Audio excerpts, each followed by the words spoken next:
dialed in trapdoor adjustment.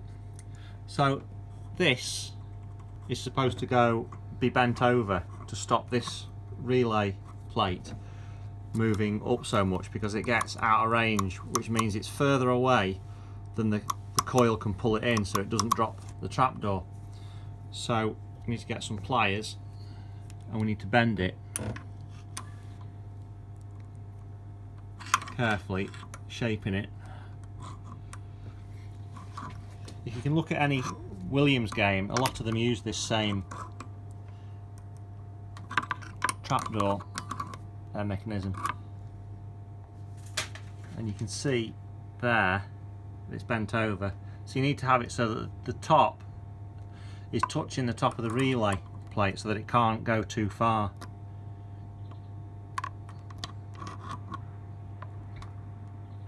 See, it's touching it now, so that'll stop it going out of range. That's it.